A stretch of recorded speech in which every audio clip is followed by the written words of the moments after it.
Hello, Professor Weaver. This is my final speech. It is, in fact, the persuasive speech. Um, Here's my audience. I have Janie, Carrie, Chris, Evan Bello, and George via FaceTime. We've got Zach Brown and Marissa over here. And then, of course, myself. My speech is on childhood cancer research. So, worldwide, 300,000 children are diagnosed with cancer each year. And in the U.S., more children die of childhood cancer than any other disease. More than AIDS, more than asthma, more than cystic fibrosis, congenital anomalies, and diabetes combined. This is from the St. Baldrick's Research Foundation. Let's let that sink in and digest. Keep this in mind when you're doing your annual donations. When donating to a charity, you should highly consider the St. Baldrick's Foundation. A bit about my background. This cause and medical charity in general hold very true to me. At birth, a charitable act saved my life. I suffered from 2 strokes, E. coli meningitis, a heart murmur, and was diagnosed as profoundly colorblind, all within the first 2 weeks of my life. My doctor kept me alive and fighting, and didn't charge my family a dime. Literally not a cent. Because of this, since I've been able, I've always participated in charities. In 2012, I created the Owltech Toy Drive at Kennesaw State University. We were able to donate over $10,000 in toys to the St. Jude's Children's Hospital. It was this same year that I learned about St. Baldrick's. I participated in 2012, 2013, and 2014. In 2014, my team was amongst the top 10 fundraisers for Atlanta, contributing over $6,000 in donations. Since then, I have always donated, but only shave my head at the events if the sponsor child is present and able to shave my head for me. During the speech, we'll cover the impact of childhood cancer, how St. Baldrick's came to be, and how you can become involved and the difference your donation makes. Let's start with some facts about childhood cancer. As mentioned, this horrible disease impacts over 300,000 families worldwide, according to St. Baldrick's in 2017. This means that childhood cancer is the leading cause in death from infancy to age 14, says Dr. Peterman in 2017. 2 out of every 10,000 children will be diagnosed with some type of cancer at this period in their life, an astonishingly high amount. It was estimated in 2014 that 15,780 children would be diagnosed with cancer. Of those diagnosed, 2,000 children would see this as a death sentence, says Peterman in 2017. The roughly 14,000 surviving are faced with a lifetime of complications.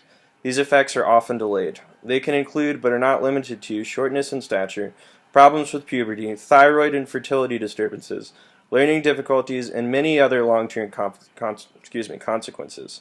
Peterman, 2017. While the prognosis has certainly improved over initial studies conducted on childhood cancer, there is still much to do.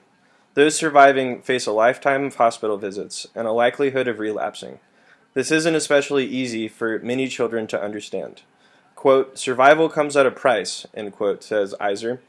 Depending on the type of cancer a child is diagnosed with, the road to recovery runs long and deep. Most cancers require 2 to 3 years of outpatient therapy, Iser 2004. And, in some cases, there is more than a 30% chance of the child relapsing and having to go through the treatment all over again, Iser 2004. While some cancers have made leaps and bounds with treatments and recoveries, others have not. For children faced with brain cancer, they are plagued with one of the lowest survival rates, a mere 15 to 20%, Iser 2004. This all sounds pretty horrible. You might be feeling hopeless and thinking, I'm not a doctor or a billionaire or even in med school. How can I make the slightest difference? This is where St. Baldrick's comes into play. And when I say play, I mean St. Baldrick's is a playmaker in this field. Think of St. Baldrick's as the Steph Curry of childhood cancer research. The St. Baldrick's Foundation is an organization dedicated solely to childhood cancer research. It started with an idea in 1999 that led to the first event in the year 2000. During their inaugural event, the event was forecasted to raise around 17 grand and shave 17 heads. As with most forecasts, they were wrong. The event raised a whopping $104,000 and had 19 people volunteer to shave their heads. The event has continued since then. In 2014, St. Baldrick's had a monumental year. They were able to donate a massive $27.2 million in grants worldwide. These grants resulted in a new drug made specifically to target a type of childhood cancer called neuroblastoma. Up to this point in time, only 3 other drugs have been created specifically for childhood cancer within the last 20 years. Now you might be thinking this is all well and good. But again, I still don't go to med school, I'm still not a doctor, and I'm certainly not rich.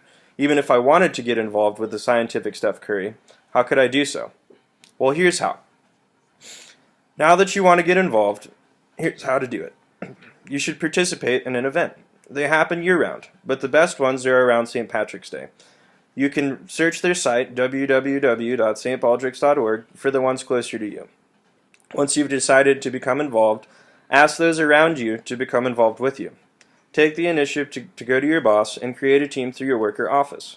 If that isn't enough for you, you can create an event. Reach out to St. Baldrick's and ask about this. They're super friendly and will send you an information pack on just how to take the first steps. Find a new or established business that is willing to sponsor you. Get in contact with creators of past events and partner with them. Of course, all donations are tax deductible. Not that you need that excuse to donate to such a noble cause. Now do this. Close your eyes and imagine being able to give a child another day of life. Imagine being able to meet that child. Imagine that your team or event has chosen to sponsor this child. Imagine looking at that child in the eye and knowing that you have made a difference in his or her life. Now imagine that same child with a smirk and laughter running a set of clippers right down the center of your head. What you're visualizing is participating in a St. Baldrick's charity event.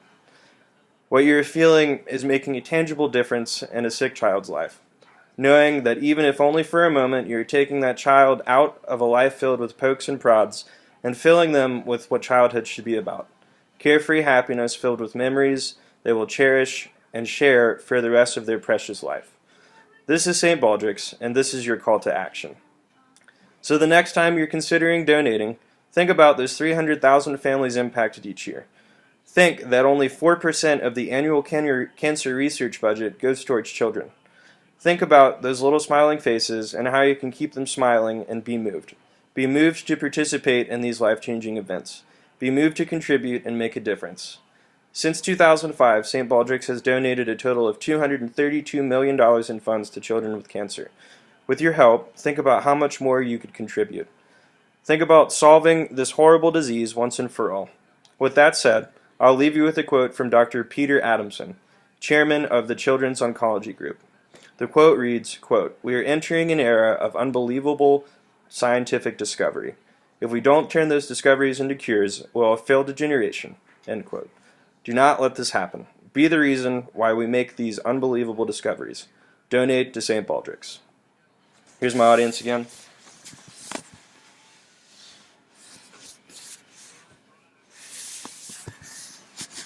This is my last speech. Thank you. Goodbye.